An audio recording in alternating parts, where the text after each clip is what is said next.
The Promised Land. The biblical covenant between God and Abraham in the book of Genesis. In exchange for Abraham's and his descendants' ritual circumcision, the biblical God, Yahweh, promises the land of Canaan to you and your offspring to come as an everlasting covenant throughout the ages. Beini uveinecha uvein zaracha acharecha dadorotam livrit olam. The Promised Land. We're gathered today on the contemporary and ancestral homelands of three Anishinaabe nations of the Council of Three Fires, the Ojibwe, the Ottawa, and Potawatomi. Through the Treaty of Detroit in 1807, the Ojibwe, Ottawa, Potawatomi, and Wyandot people were displaced from the land where the Congregation for Humanistic Judaism of Metro Detroit is located, and from surrounding areas. With this acknowledgement, I invite us to commit to reimagining our relationship with this land and those who steward it past, present, and future, and to all lands. The Promised Land. I was raised in a Jewish home in which there was a faraway place spoken of with reverence and awe. This place was my ancestors' home, and it was a dream come true to finally set foot there as a young adult. Green, with ancient synagogues, places of great Jewish significance, and fields of sunflowers.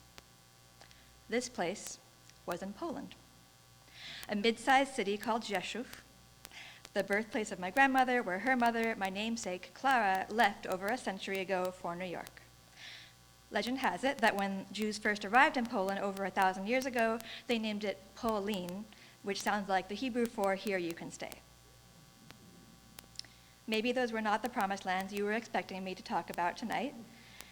I am a diasporist rabbi-to-be, and the promised land that I believe in is everywhere and nowhere.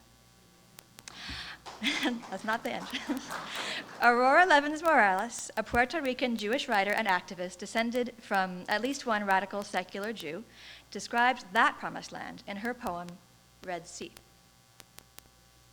This Passover, who reclines?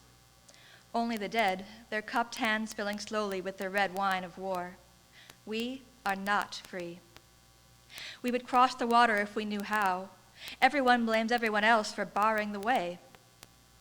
But the turbulent water will not part for us. We've lost the trick of it. Back then, one man's faith opened the way. He stepped in. We were released. Our enemies drowned. This time, we're tied at the ankles. We cannot cross until we carry each other. All of us refugees, all of us prophets. No more taking turns on history's wheel, trying to collect old debts no one can pay. The sea will not open that way. This time, that country is what we promise each other, our rage pressed cheek to cheek until tears flood the space between, until there are no enemies left, because this time, no one will be left to drown. And all of us must be chosen. This time, it's all of us, or none. When Morales writes, that country is what we promise each other, she evokes the biblical promised land. There are convincing religious arguments that that promise was conditional. It depends on Abraham's descendants' behavior. But as secular humanists, we don't necessarily believe in that either party to that covenant, God or Abraham, ever existed. And we consider circumcision optional. That country we promise each other is not a nation of borders and armies or a divine land grant. It is a place that is created by our active daily choices, and it could be anywhere at any time. The Promised Land. I was born in New York, native Lenape land, and moved to the West Coast with my family as a child, always yearning to return again one day. We attended a conservative synagogue, but the real source of meaning, the real emotional touch point of my childhood Jewish experience was Yiddish songs. In dem Beis HaMikdash in a winkele cheder, sitzt die Almona bas Zion allein. In the temple, in a corner room, sits the widow, the daughter of Zion, alone. The daughter of Zion, the biblical figure who weeps in exile at the Babylonian destruction of Jerusalem. She sings to her child, Yidele, meaning little Jew. Das wird sein dein Beruf, Rojen kes mit Madlen. Your destiny will be to travel the world, trading in raisins and almonds. Though the song evokes the pain of exile, for me it has come to represent the promise of diaspora. My classmates in Hebrew high school visited Israel in the summers, but I waited until college, studying in Haifa for 5 months. The land and its striking cultural contrasts was beautiful. I will never forget the way the rays of light shone down between the clouds, Karnei Or, the phrase famously mistranslated as horns of light emanating from Moses' head, or the way that the old city of Jerusalem sounded on a Friday evening, the call to prayer, church bells, and davening at the Western Wall, a haunting interfaith cacophony. It was spring 2000, and I believed peace was around the corner. I visited Gaza on a guided tour, where I saw a horse ranch, a church thought to be the 3rd oldest in the world, Gaza City bustling with life, and a refugee camp where an elder showed us a photograph of a house in Beersheba and told us, "This is my home." The peace talks at Camp David broke down that summer. The turbulent water will not part for us, Morales writes. As we are well aware, that land was not promised to each other, and that missing promise continues to cast its shadow today. We cannot cross until we carry each other, she encourages us. To arrive at that future will take an enormous leap of imagination. Ever since that summer, the history and the present of mutual promises, of carrying each other, has kept alive my belief in the possibility of that future.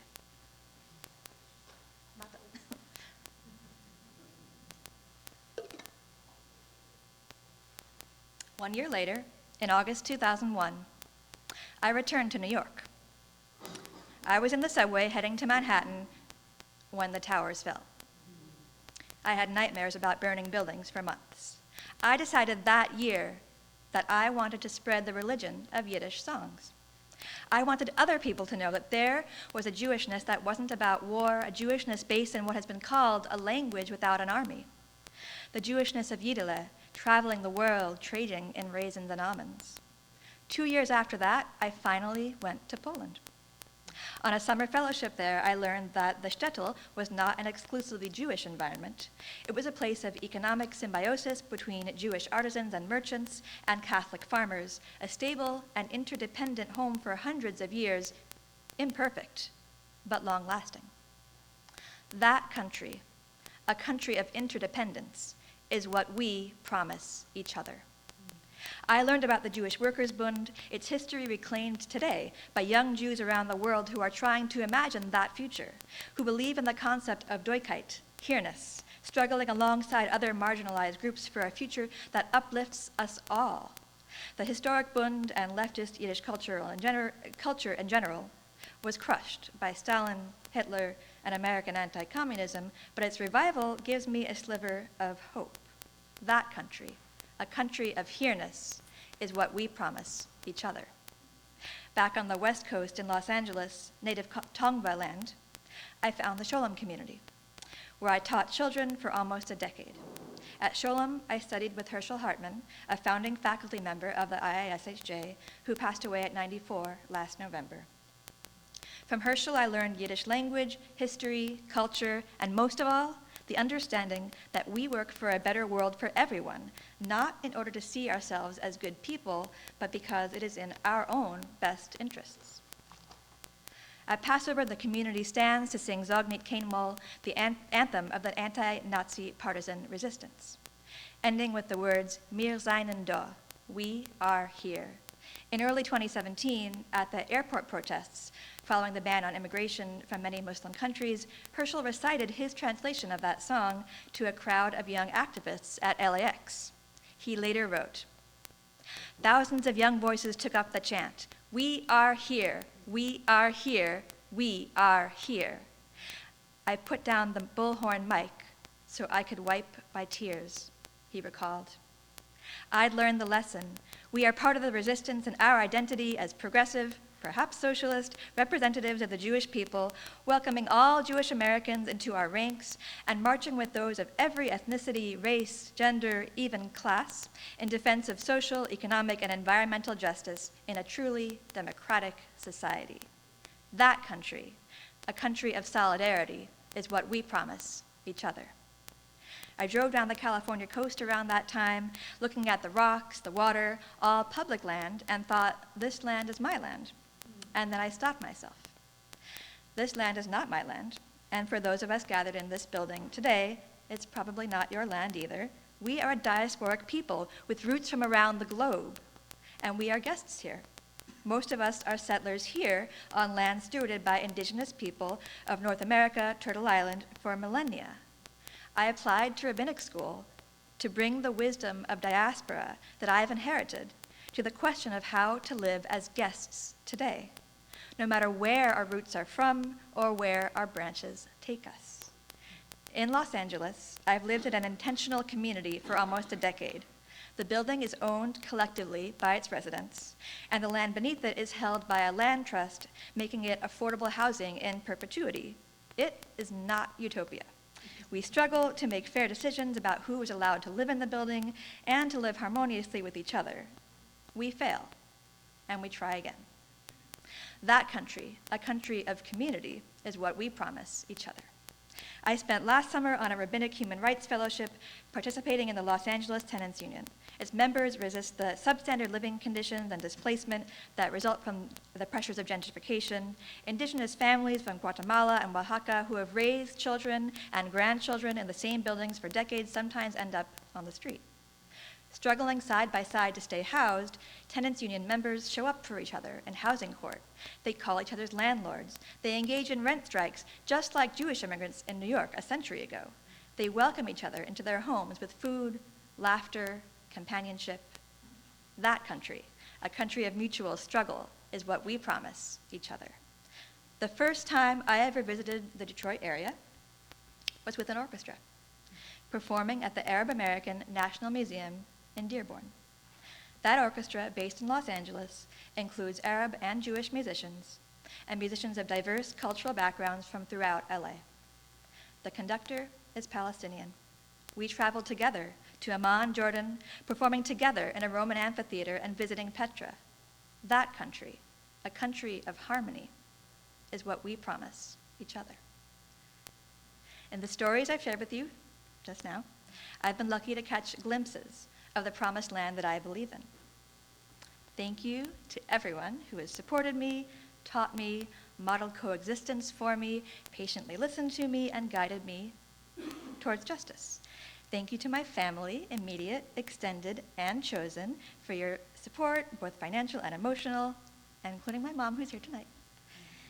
And thank you to my many communities and fellow community members who are too many to name. Thank you to my professors and colleagues, both at Indiana University and the IISHJ, for scholarships, fellowships, support, and guidance who have made this moment possible. Thank you to the community that for the past 4 weeks has held me, allowed me to cry and rest, teaching me that in that country we promise each other, it is okay to ask for help when we need it. In fact, it might be a necessary step on the way there. The poet, Aurora Levins Morales, demonstrates that step as a disabled, chronically ill elder and prolific author who is supported by the generosity of her readers and extended communities. So if you were moved by her words tonight, please consider contributing to her Patreon. So you can look up her name. I'm going to spell it not her name, I'm going to spell Patreon, patreon.com. Or if you're watching this after the fact, the link is going to go in the YouTube description. Finally, for Herschel Hartman, Kobet sein lichtigen, unsterblichen Undenk, all honor to his bright, eternal memory. Another Yiddish song I learned as a child, Wohin soll ich gehen? Tell me, where can I go? I don't stand here prepared to offer you any simple answer. It is up to us to create that answer together. Together in the symbiotic shtetl, together in the old city of Jerusalem, together with the supporters of the Bund, old and new, in airports, in intentional community, in the tenants union, in an orchestra, in brief moments and across centuries, never simple, always fraught and contested, and constantly reimagined. The imagination that will move us past the present moment to that country is unknown. It will be born from these histories, and it will look nothing like them. To return to the end of Morales' poem. This time that country is what we promise each other. Our rays press cheek to cheek until tears flood the space between, until there are no enemies left, because this time no one will be left to drown and all of us must be chosen. This time, it's all of us or none. Thank you.